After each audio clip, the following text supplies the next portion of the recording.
I hope that we never lose sight of one thing, that it was all started with a mouse. The late great Walt Disney spoke these words. Britannica Online tells all of the following. The Walt Disney Company was called Walt Disney Productions from 1929 until 1986. Walt Disney began his legendary career in 1920 in Kansas City, Missouri. In 1923, he produced and created Alice in Cartoonland, which was a combination of live action and animation. It was a short film, and unfortunately, shortly after this was created and produced, he was forced to file for bankruptcy, and he decided to move out to Hollywood so that he could fulfill his dreams. Now, fortunately, Alice was a smash hit, so he decided that he was going to open up a studio with his brother and his lifelong business partner, Roy. They opened up a small studio, and the rent was only $10 a month, and there was a sign out front that said Disney Brothers Studios, according to the Walt Disney Studios website. Since Alice was so popular, they did Alice productions for about the next 4 years. In 1927, he came out with a short series about Oswald the Lucky Rabbit, which Oswald the Lucky Rabbit then slowly formed into Mortimer Mouse, and Mortimer Mouse became Mickey Mouse as his wife convinced him to rename him. Steamboat Willie was the third Mickey production and the most popular, but it was the first one with sound, so that was wildly popular.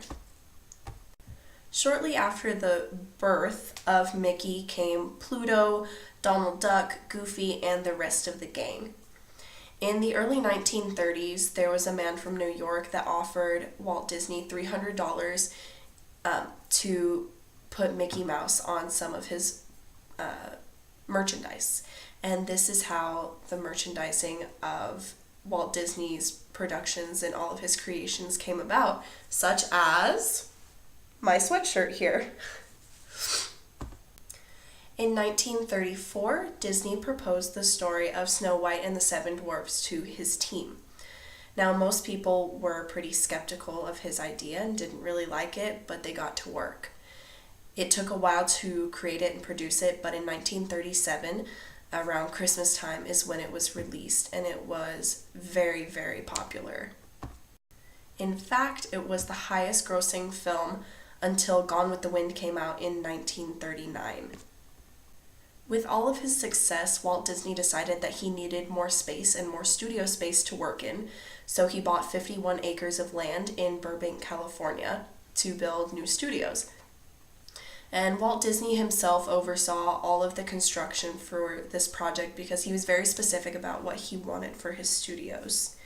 And films such as Fantasia, Cinderella, Peter Pan, and Alice in Wonderland actually came out of these studios.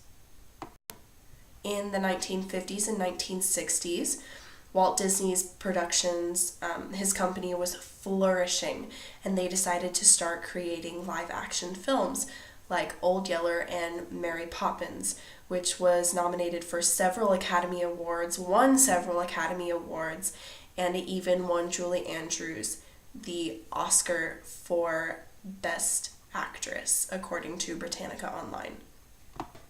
Now, Walt Disney was never rich by any conventional means. He was never a rich man by any Hollywood standards, because he simply made money to make more movies. He wasn't worried about being rich. He just made money so that he could make more movies for people, because that's what he enjoyed doing. Sadly, on December 15th, 1966, Walt Disney passed away, which left the company in a bit of a financial struggle. But Walt Disney did have plans for the future. In 1965, he had actually bought some land in Central Florida, which became the Walt Disney World Resort. And his brother Roy oversaw all of the construction and production for this. The Epcot Center in Walt Disney World was actually the last thing that Walt Disney himself had envisioned, and by the turn of the 21st century, it was attracting more than 10 million visitors every single year. Then, Disney had a revival, a mass revival in the 1990s with the 1989 release of the movie The Little Mermaid. Following this came films like Aladdin, The Lion King, Beauty and the Beast, The Hunchback of Notre Dame, and so many more, which I'm sure we all grew up on. And then in the late 1990s, Disney partnered up with Pixar to create Toy Story and Toy Story 2. Then in 2006, Disney actually bought out Pixar for $7.4 billion. And since then, they've created super, super popular movies like Finding Nemo, Finding Dory, and so many others. And then, 3 years after that, in 2009, they bought out Marvel for $4 billion. And so now they're involved with all of the Marvel movies. And then in 2012, as everyone knows, they bought out Lucasfilm and have released the 7th addition to the Star Wars movies. To conclude, although things looked dismal when Walt Disney died, his brother Roy, his son-in-law, and their successors did ensure the success of the business.